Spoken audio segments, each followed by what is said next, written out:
Growing a YouTube channel from 0 to 1000 subscribers could be pretty challenging, but in this video I'll be showing you 3 simple steps that will guarantee your videos blowing up and getting you 1000 subscribers. Most YouTubers say you need to spend 1 to 2 years making videos before you see any growth, and this may have been the case in 2018 when they first started, but in 2024 there's a new type of channel like this, and this, getting hundreds of thousands of subscribers in just a few months, and they all follow a step-by-step strategy that I'm about to share with you completely for free, so that you can apply it to your channel and have your next video look like this. Because when you know how big YouTubers guarantee their videos go viral, you'll be able to consistently get 10,000 plus views on every video and grow to 1000 subscribers in the next 30 days, all without having years of experience, genius IQ, or money to invest. So to get your first 1000 subscribers, you need around 25,000 views, and most of all YouTubers are averaging 100 to 1000 views per video.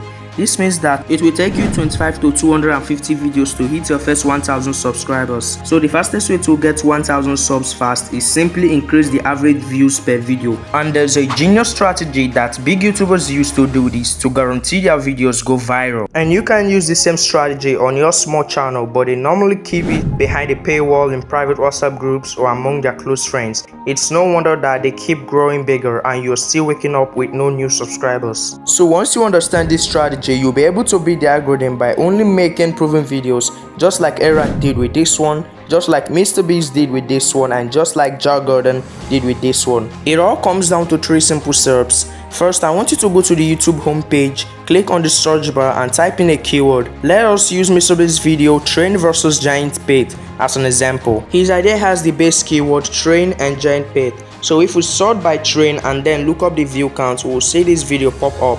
It got 163 million views in only 2 years. But if we put the Mr. Beast video right next to it, we'll see some similarities. Now let's look up the keyword dirt bike. The first image that we see looks like this, which is suspiciously similar to this video done by Eric. Lastly, if we search up the keyword bicycle, we can match it to this video by Jar Gordon. I'm telling you, all of the big YouTubers do this, and if you apply this to your own videos, you will never see a 10 out of 10 again. Because when you know how to find the proven videos, you're able to model them and consistently go viral, and this will increase your average views per video so that you can hit 1000 subscribers in the next 30 days. But to do this successfully, you will need to remember that most people try to model what works, but if that was the right way to do it, everyone would have been going viral.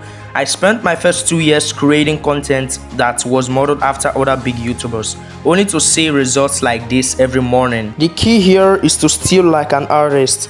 Copy and paste thumbnails never works. So what you want to do is change at least 2 things about each thumbnail. First off, you want to recreate it using better colors, because most of these thumbnails are pretty bland. Next, you want to add at least 2 elements that weren't there before. Maybe that could be an arrow bringing attention to the certain points of the thumbnail, adding your headshot to make it custom to you, or adding some sort of text that context or curiosity about what's in the video. But if you really want the viewer to watch, there's about a 5-second window after they click whether they decide to leave the video or stay to the end, and I figured out a proven way to make sure they stick around. It all comes down to confirmation bias. If a viewer makes the decision to click on your thumbnail, they want to feel like they made the right choice. So your job is to give that to them on a silver platter. Let's take a look at this channel, Preston Goals. His title and thumbnail for this video were modeled off of this video using the same strategy we just went over. But he takes it one step further. You can see that when we click into his video, he uses the exact same image as he used for the thumbnail. Doing this gives the viewer immediate satisfaction and gets them past the dreaded 5-second mark. But once a viewer has stayed past the 5-second mark, you need to keep them for the rest of the video because they could click off at any time. Therefore, we need to write a script that will trap the viewer into watching your video so that you can take your retention graphs from this to this. And I've put together a 3-step process to make sure viewers stick around. And if you're still here right now, I guess it works. The first step is writing a perfect intro. Look at this graph. The biggest drop off is in the first 30 seconds. And I guarantee if you look at your videos, you will also notice the same thing.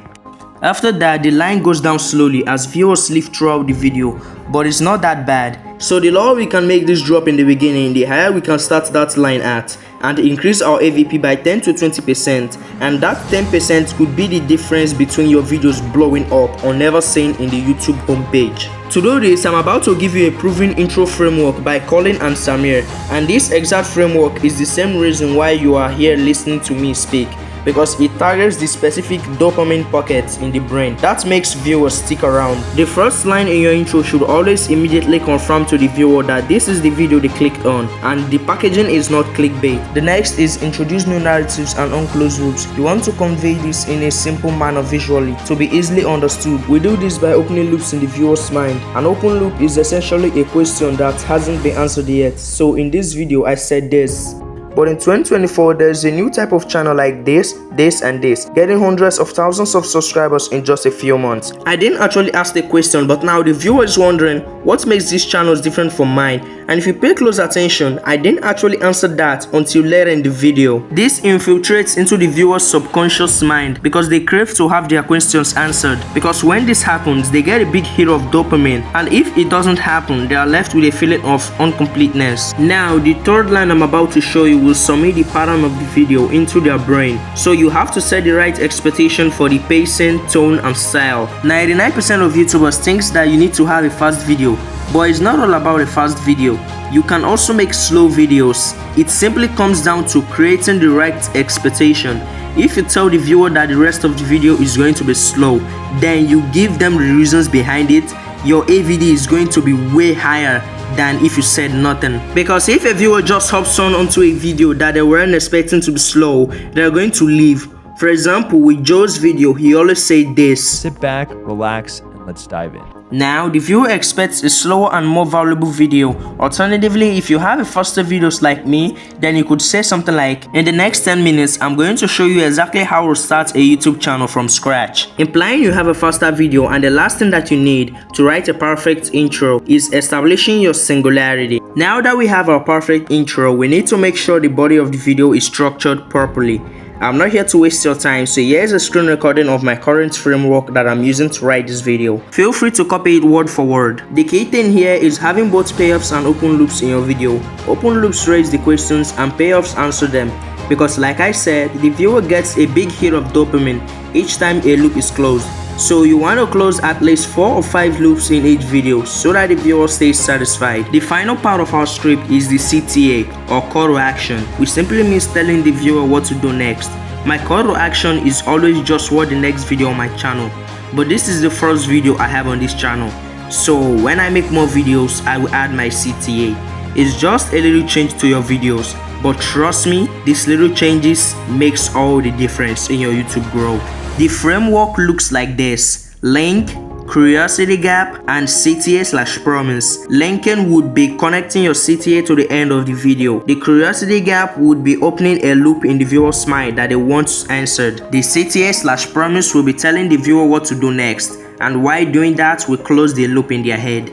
Hope this video helped you guys. So if you have any questions for me, please make sure to tell me in the comment section. Subscribe to this channel for more videos. See you in the next video.